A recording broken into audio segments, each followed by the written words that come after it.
Pour le coup, on est chez W9, on est dans un bureau. Non, je n'ai pas pris la tête de la chaîne, pas encore. On est bien là. On est bien, hein, on a une belle vue. Je ne sais pas si vous voyez quelque chose derrière moi. Mila, qu'est-ce que tu en penses si on commence direct? Allez. Hein? Comme ça, on met de côté les problèmes et après on passe à autre chose. Et les problèmes? C'est une question de Zoé Richard qui a répondu via l'onglet communauté de ma chaîne YouTube et qui te dit cette fois-ci Mila, est-ce qu'il n'y aura pas de mensonge? Bah mensonge, ça dépend de quel côté. Hein. C'est-à-dire? Bah, c'est plutôt ça, c'est-à-dire les mensonges. Enfin, la question, elle n'était pas assez explicite. Est-ce qu'il n'y aura pas de mensonges? Je pense que dans une histoire, tu as deux versions. Après, tu as eu la version d'une personne, tu as eu la mienne récemment sur les réseaux sociaux. Plus de mensonges. Là, c'est complètement différent. Parce que tu disais sur ton Snap, tu disais j'entends tout le temps actrice, infidèle. T'en as pas marre? Non, mais alors, franchement, infidèle, si on reprend l'histoire du départ, je pense que. Enfin, moi, je suis pas d'accord, mais je suis pas là pour expliquer ma vie privée. Je suis pas venue pour ça. Bien sûr, mais t'en as pas marre toujours que les gens pensent que tu mens? En fait, moi, ce qui m'énerve, c'est que j'ai l'impression que c'est dans l'histoire, c'est toujours moi la méchante. Peut-être parce que je m'exprime pas assez souvent. Tu vois, c'est peut-être ça aussi mon tort parce que j'aime pas trop rentrer dans des trucs justement privés et que du coup, vu que je parle pas, ben, on pense peut-être que je suis sans état d'âme ou que… Mais au contraire, c'est une manière de me protéger aussi parce que j'ai pas envie de m'exprimer là-dessus. Mais j'ai trouvé les gens un peu injustes sur c'est une actrice, c'est une machin. Enfin, si je suis si forte que ça et si je peux autant pleurer à la commande, enfin, j'espère que Luc Besson va me signer parce que tu vois… Il y a un moment donné où tu ne peux pas autant tricher, tu ne peux pas autant jouer. Les gens qui pensent que c'est scénarisé, que je suis au courant qu'il va venir, qu'à aucun moment je savais que Mujdat allait débarquer dans l'aventure. Et je pense que lui et moi, on a eu un antécédent très très difficile. Et encore une fois, je ne suis pas là pour casser du sucre sur qui que ce soit. Donc au contraire, je pense que quand tu es avec quelqu'un ou pas, tu le protèges. Donc tu ne vas pas le dénigrer. Tu vois, moi, je ne suis pas là pour dénigrer qui que ce soit. Je pense que lui, il a eu énormément de tort. Moi, j'ai eu énormément de tort ensuite, mais il n'y a pas de fumée sans feu. Et je laisse… je m'arrête sur ces paroles-là. Il n'y a pas de fumée sans feu. Mais comment est-ce que tu vis, par contre, les réseaux sociaux en ce moment? Bah, en ce moment, ça va parce que, très honnêtement… Il y a eu un engouement énorme autour de… Il y a le mec de Mila où c'est vrai que j'appréhendais parce que je me suis dit les gens ne connaissent pas toute la vérité. Puis dans un épisode, tu ne sais pas ce qui va être monté. Tu vois ce que je veux dire? C'est de 45 minutes. 45 minutes ne résument pas 2 ans de relation. Et encore, en plus, on n'est pas tout seul dans la maison. Tu as d'autres candidats qui sont là. Donc, j'appréhendais énormément les images parce que je recevais plein de messages où directement on me jetait la pierre. Et finalement, il y a eu un truc d'autodérision et assez rigolo autour de ça. Et il y a quand même eu aussi le temps qui s'est écoulé 5 mois après.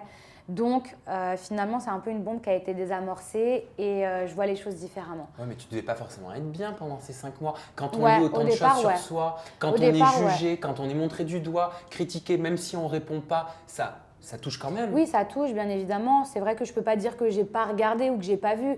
Après, c'est vrai que j'essaie de faire la part des choses. Je ne regardais pas chaque DM, chaque truc.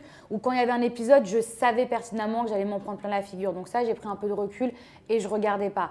Donc c'était assez difficile parce que je me disais si seulement les gens pouvaient connaître toute la vérité. Mais la vérité, peut-être qu'elle est moche. Tu vois, donc il y a des trucs que tu n'as pas forcément envie de dire, que tu n'as pas forcément envie que les gens sachent sur les réseaux sociaux.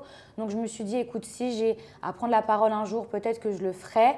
J'appréhendais, mais finalement, le temps guérit beaucoup de choses. Tu disais, pendant un petit moment, pendant longtemps, je joue un peu le jeu de l'image parfaite, parce que sur les réseaux, il faut montrer une image parfaite. C'est vrai. C'est une pression sociale pour toi? Tu sais, quand tu as des gens qui te suivent au quotidien, alors oui, tu as une partie de gens qui ont envie de voir la vraie Mila et qui ont envie de voir les vraies histoires, mais tu as des gens qui ont des histoires aussi où ils souffrent. Donc quand tu regardes une personne, c'est aussi pour te déconnecter. Tu n'as pas envie de voir quelqu'un qui est triste ou qui pleure. Au contraire, je pense que quand tu es influenceur, tu as le mot influence dedans. Donc, tu as une influence sur les gens. Et ce n'est pas une forme d'hypocrisie, mais c'est une forme de… Moi, je me dis, je préfère, tu vois, qu'ils voient une belle image, qu'ils voient des belles choses, qu'ils voient un beau côté. Mais ce n'est pas en mode, je veux cacher tout le truc, mais tu n'as pas envie de dire aux gens, voilà, aujourd'hui, je ne vais pas bien, alors qu'en fait, tu as plein de choses qui font que ça peut que aller bien. Tu vois ce que je veux dire? Tu t'aimes? Tu as de l'estime pour toi? J'ai appris à m'aimer, ouais. J'ai appris à m'aimer. Est-ce que tu ne te caches pas parfois derrière une image, justement, derrière des filtres? De filtre Snap, ouais. Non, mais parce que ça protège quelque part, peut-être. Mais je pense qu'on peut… Enfin, d'être un candidat de télé-réalité ou influenceuse, forcément, ça fait partie du truc. Tu vois, tu peux pas dire « ouais, je veux tous les avantages et pas les inconvénients ». C'est un petit peu le revers de la médaille, mais tu es obligé de te protéger parce que autant tu peux recevoir énormément d'amour et autant tu peux recevoir énormément de critiques auprès de gens que tu connais même pas. Donc, tu es obligé d'avoir une carapace pour te protéger, même mentalement parlant, tu vois, tu es obligé de te protéger. Elle ressemble à quoi, la Mila de la vie de tous les jours, celle qu'on voit pas sur Snap, qu'on voit pas sur Instagram, qu'on voit pas à la télévision? Moi chiante. Je vais pas dire plus naturelle parce que sinon il y a encore les trucs, oui, mais t'es refaite. Mais franchement, déjà, je ne mettrais pas 100 ans pour me préparer. Là, je suis vraiment venue comme ça parce que je savais que j'avais des interviews dans ma vie de tous les jours. Je passe pas 3 heures dans la salle de bain. Est-ce que de temps en temps, tu es en pyjama avec des taches, sans ouais. maquillage, les cheveux comme ça? Complètement. Je passe plus de temps à être sans maquillage et limite en pyjama. Alors, je ne vais pas non plus dire négligé, mais que autant apprêter. Ouais, complètement. Et alors, ce fameux « il y a le mec à Mila », d'après toi? Non mais c'est bien, tu vois, tu le prends avec humour et c'est top. Et même Mujdat, je sais qu'il le prend avec humour. Il faut. De toute façon, c'est malgré vous. Comment c'est devenu si culte en un claquement de doigts? J'aurais jamais pensé. En fait, je sais pas parce que, comme je l'avais expliqué au tout départ, dans le générique du début des premiers épisodes, tu vois cette fameuse scène où il arrive dans la maison, où il se présente comme étant mon mec, etc. Donc on l'avait entendu cette phrase. Et c'est pour ça que moi, je ne m'attendais pas à ce que ça prenne de telles proportions la veille de l'arrivée de Mujdat, vu qu'on avait déjà vu cette scène un petit peu qui était teasée partout. Et je ne saurais pas t'expliquer. Je pense que les gens aujourd'hui, d'un truc qui est un peu triste, ils en ont tourné ça à l'humour. Et franchement, ça m'a fait le plus grand bien parce qu'au final… on prend ça avec humour. Il y a eu des parodies, il y a eu des trucs. Mais sur TikTok, on peut faire le playback dessus. Mais je ne saurais pas comment t'expliquer, tu vois. Je ne saurais pas t'expliquer. Est-ce que pour toi, c'est une sorte de nouveau Halo? Enfin, un petit peu ce qu'avait vécu Nabila à l'époque, parce qu'on a l'impression qu'il est aussi fort. Je sais pas. Non, mais c'est quand même allé très vite, tu vois ce que je veux dire? Ouais, j'ai eu, ne serait-ce que sur Twitter, en 48 heures, j'ai eu 500 000 tweets. Donc, j'étais en top tweet pendant 48 heures et je me suis dit, moi, j'ai été choquée. Je me suis dit, genre, tu sais, c'est quoi? J'ai un procès, j'ai un truc. C'est quoi les nouveaux problèmes? Non, mais ouais, j'ai une condamnation dont je ne suis pas au courant, tu vois, je sais pas. Mais je pourrais pas comparer à un truc qui a été fait, mais c'est vrai que j'ai l'impression que vraiment, ça a pris des proportions énormes où on n'a pas géré et c'est parti partout. Oui, tout le monde en parle, tout le monde le dit. Mais c'est rigolo, tu vois. Vous allez déposer une marque, il faut me rassurer là-dessus quand même. Je sais pas, tu vois, après… Non, de là, j'en sais rien, franchement, mais aujourd'hui, on vit le truc au jour le jour, c'est plus rigolo qu'autre chose, mais après, je sais pas si aujourd'hui, dès que tu vas voir un mec débarquer dans un truc, il y a le mec à Mila, est-ce que ça va être pris avec un mec ou avec un trio amoureux ou avec franchement, j'en sais rien, je sais pas. Comment il le vit, ça, Mujdat, de son côté? Et attention, c'est pas péjoratif du tout, mais parce que c'est un homme, les femmes aussi, mais les hommes ont souvent leur ego. Est-ce qu'il n'a pas parfois la sensation d'être derrière toi? Tu vois, comme avec ce « il y a le mec à Mila ». Il n'en a pas marre que ce soit le mec à Mila alors qu'il s'appelle Mujdat Saglam. Déjà, oui, mais il est quand même dedans parce qu'il y a le mec, tu vois, c'est pas juste Mila. Mais après, faut savoir que, je pense que c'est une question, je pense qu'il n'y a que lui qui peut répondre déjà à cette question. Mais après, lui, c'est pas un candidat de télé, tu vois, il débarque.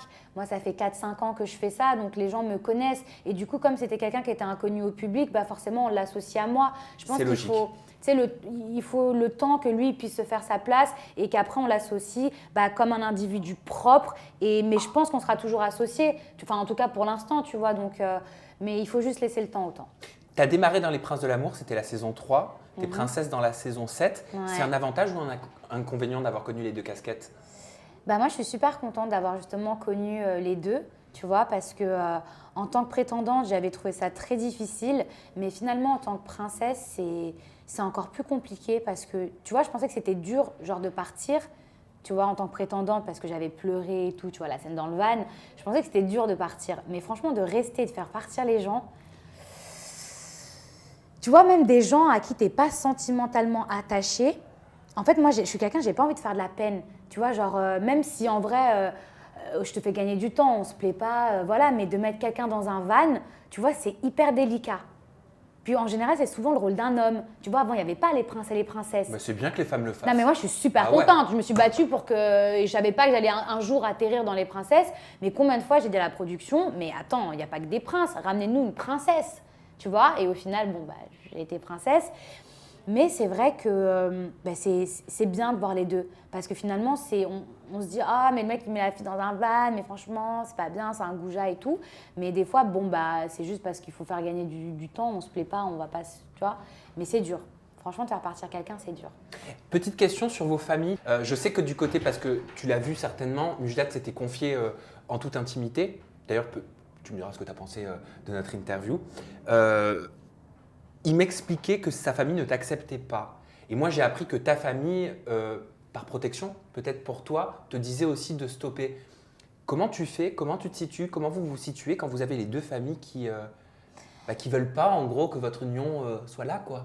Bah, c'est un peu compliqué parce que, tu vois, Roméo et Juliette, Oui. bah, tu as les Capulet, les Montaigu, bah, c'est un peu pareil. Oui, c'est pour ça, tu vois, mais alors c'est marrant parce que moi, l'interview avec Mujdat, je l'avais titrée l'histoire des amants impossibles. Et je m'étais inspirée de Roméo et Juliette. Ah ouais. Vraiment, parce que ça m'a Non, fait mais penser à ça. c'est vrai que c'est compliqué. Après, moi, mon histoire, elle est un peu plus, du côté de ma famille, c'est un peu plus différent que Mujdat. Ma famille avait rencontré Mujdat, donc ma maman, ma sœur. Et il y a eu ces fameuses histoires de mensonges, de mariage, d'enfants sur les réseaux sociaux quand je suis sortie de Moundir. Et il n'a pas dit la vérité tout de suite à mes parents. Et du coup, mes parents l'ont senti comme une trahison alors qu'ils venaient manger à la maison tous les week-ends, que je sois là ou que je sois pas là. Ma mère l'a un petit peu considéré comme son fils. Et du coup, pour elle, elle l'a vécu comme une trahison.